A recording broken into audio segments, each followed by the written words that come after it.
પ્રેમનો રંગ લાલ છે, પણ અનાહત ચક્રનો રંગ એ લીલો રંગ એ બહુ પ્લેઝન્ટ રંગ. એવું કહેવાય જેને લીલો રંગ પસંદ હોય ને એ બહુ બધા લોકો એને ગમે, અર્થાત એના વ્યક્તિત્વથી ઘણા લોકો પ્રભાવિત થાય. એના ઘણા ફ્રેન્ડ્સ હોય. અને જ્યારે અમે કંતેશભાઈના ઘરે જઈએ એટલે શ્રી કુંજ એમના ઘરે જતા પહેલા જ વૃક્ષોની એ આચ્છાદનમાં એ લીલા રંગના વચ્ચેથી એમના ગૃહમાં પ્રવેશ થાય. તો પ્રેમનો રંગ લાલ છે, પણ એનર્જી ગ્રીન છે. પૂજનીયા જીજીને પન્નાના શિંગાર બહુ પસંદ હતા. ઠાકોરજીને પન્નાના શિંગાર એટલા બધા એ કરાવે ને એટલા સુંદર ધરે, કુમુદબેનને ખ્યાલ એટલે પોપટને જોઈને લીલો રંગ એ યાદ આવી જાય. અને અહીંયા એ જ હરિયાળી કુંજના વચ્ચે આપણે બધા જ આ શ્રીમદ ભાગવત સપ્તાહ જ્ઞાન યજ્ઞનું શ્રવણ કરવા માટે એકત્રિત થયા. અહીંયા બેઠેલા જેટલા લોકો હશે એમને ક્યારે ને ક્યારે તો કોઈ ને કોઈ કથાનું શ્રવણ કરી, પણ મને કહેતા આનંદ થાય છે. આમ તો મારી યુકેમાં,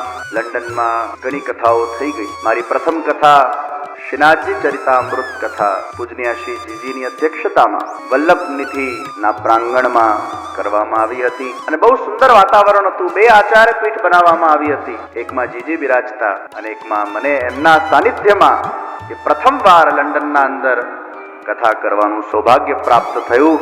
એનું શ્રેય એ વલ્લભનિધિને જાય. બીજા નંબરે કોટેચા પરિવારની કથા કૃષ્ણ ચરિતામૃત કથાનું આયોજન કરવામાં આવ્યું હતું. લેસ્ટરના અંદર પણ કથાનું આયોજન હતું. શ્રીનાજી ચરિત્ર માન્ચેસ્ટરના અંદર પણ શ્રીનાજી ચરિત્ર કથાનું આયોજન હતું. પછી બોદાણી પરિવારના માધ્યમથી આ જ હોલમાં કૃષ્ણ ચરિતામૃત કથાનું આયોજન કરવામાં આવ્યું હતું. અને થોડાક વખત પહેલા સાઉથ લંડનમાં જયેશભાઈ દેવ્યાનીબેનના નેતૃત્વમાં શ્રીનાજી ચરિત્ર કથાનું ત્યાં આયોજન થયું. લંડન ખાતે આ મારી 5મી અને યુકે ખાતે 7મી, પરંતુ શ્રીમદ ભાગવત એ પ્રથમ કથાનું આયોજન પોપટ પરિવારના સન મનોરથ સ્વરૂપે અહીંયા આયોજિત કરવામાં.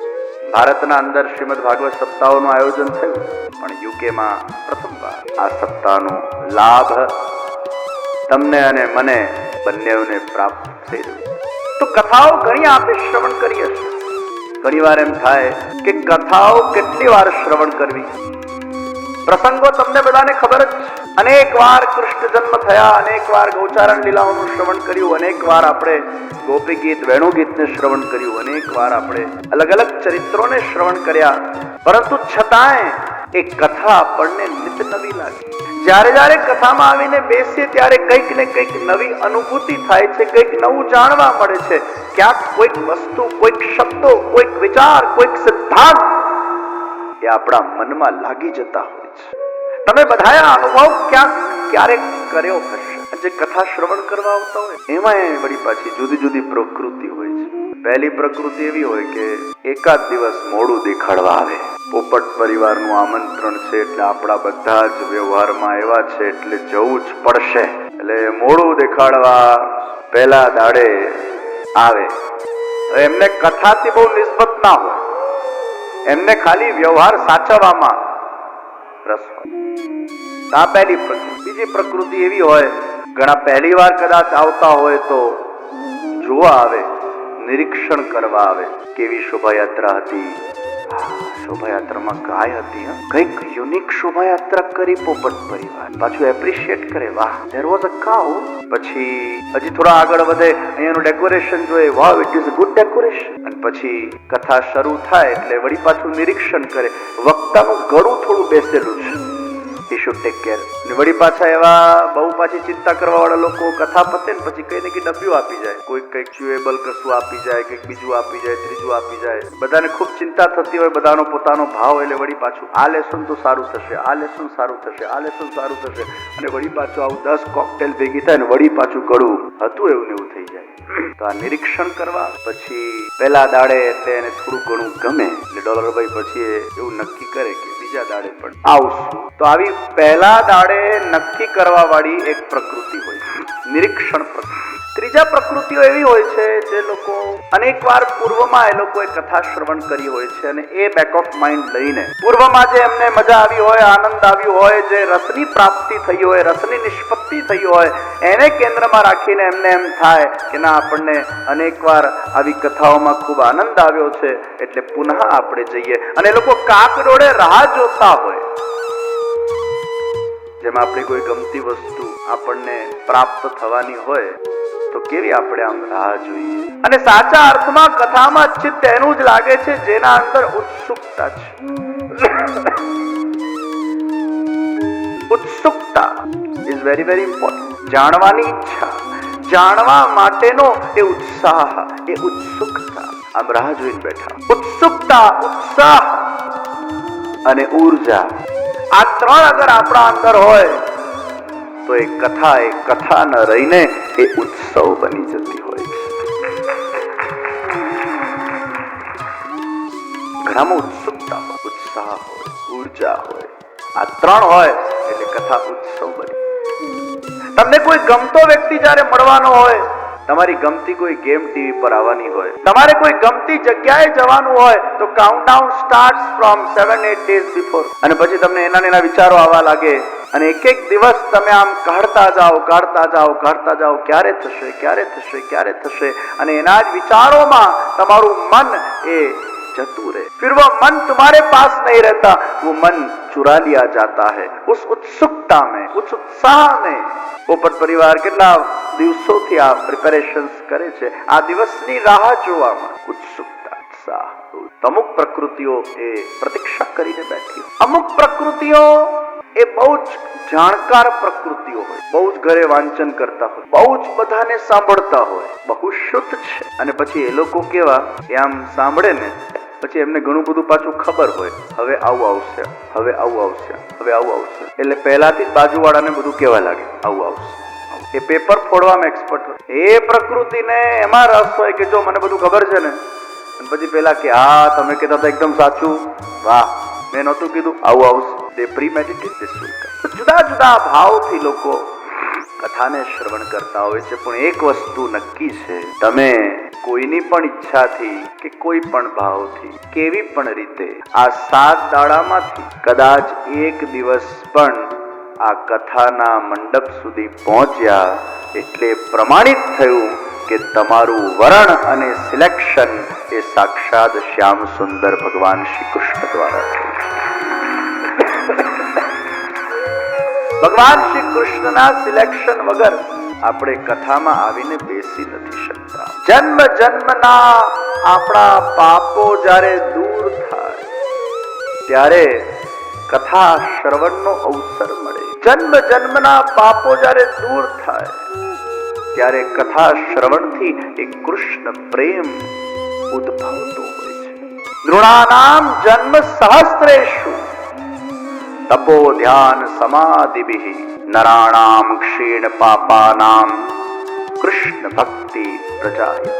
કથાને શ્રવણ કરતા કરતા, ભગવત સેવા કરતા કરતા જેમ જેમ આપણા પાપો ધોવાતા જશે, દોષો દૂર થતા જશે, તેમ તેમ એ કૃષ્ણની ભક્તિ એ ઉદ્ભવતી. ઠાકોરજીની સેવા બધા કરતા હોય પણ બધામાં એ ભાવ જન્મે છે, બધામાં એ પ્રેમ જન્મે છે.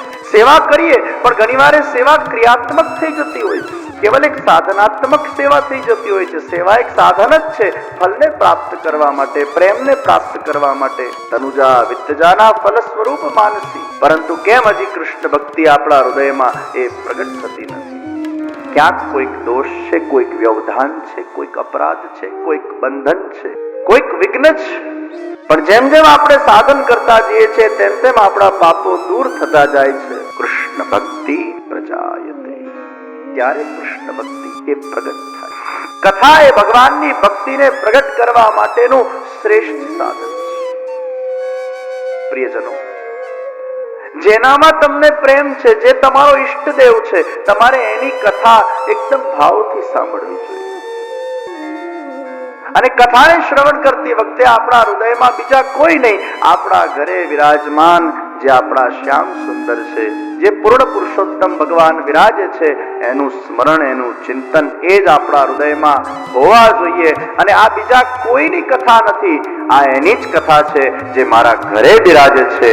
આ ભાવનાથી જ્યારે આપણે કથા શ્રવણ કરીએ છીએ ત્યારે આપણા નિજ સેવ્ય સ્વરૂપ માટે આપણો ભાવ, આપણી ભક્તિ, આપણી શ્રદ્ધા એ નિરંતર અભિવૃદ્ધ બનતી જાય છે.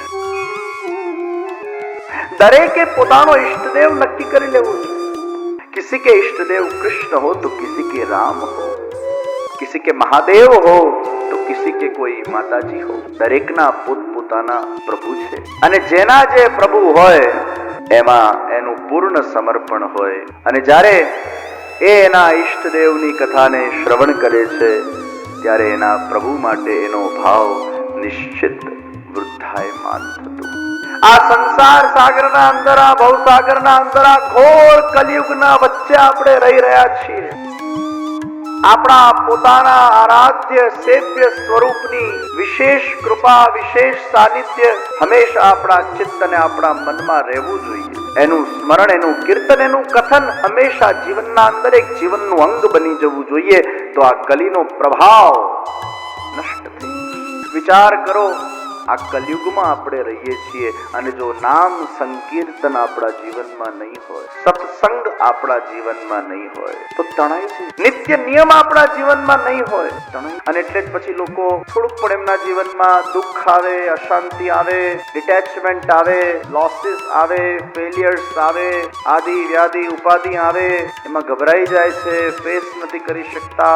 ખૂબ એ લોકોને કષ્ટ અને દુઃખ થતું હોય છે કારણ કે એમના જીવનમાં નિત્ય નિયમમાં સત્સંગ, એમના જીવનમાં નિત્ય નિયમમાં સેવન નથી. લૌકિક ઉતાર ચઢાવથી ઘણીવાર આપણે ભાંગી પડતા હોઈએ છીએ. સ્વાભાવિક છે, આપણે મનુષ્ય છીએ એટલે દુઃખ દર્દ થાય. ઇટ ઇઝ નોટ ધેટ તમને દુઃખ થાય એટલે તમે કંઈક ખોટું પાપ કર્યું. દુઃખ થાય એક મનુષ્ય, પરંતુ કેટલા જલ્દી તમે મૂવ ઓન કરો. સત્સંગના અભાવના કારણે મેં ઘણા એવા લોકો જોયા છે કે પછી કાઉન્સિલર્સ પાસે જતા હોય છે because they are not able to accept what has happened in their life, so they go to the counselors. એટલે આ કાઉન્સિલર નહીં, not the British council, not the political counselors. What I mean to say, the counselors, which kind of counselors? Counsels. They have the classes going on, they take hourly charges, pounds, and they guide you. They have a 45-minute, 1-hour session, and then you go to them, you talk about your all kinds of miseries, and then they will guide you. Happen, forget it. Whatever happens for good. Then they tell you the story of some other client, what happened in their life and how they faced. Then they guide you to become positive. Then they tell you, give positive affirmations to your own self, how to wake up and how to sleep and what to do and what not to do and how to overcome the negative thoughts and all those things. They charge X amount of pounds for 1 hour. એના કરતા 7 દિવસની કથા સાંભળી લેને, આ બધું મફતિયું મળે છે. 7 દાડાની કથામાં બધું મફતિયું મળી જાય છે ઘેર બેઠા. આટલો બધો ખર્ચો કરવાની જરૂર છે? આ કાઉન્સિલરોના બોલબાલા એટલે જ થયા કારણ કે કથામાં લોકો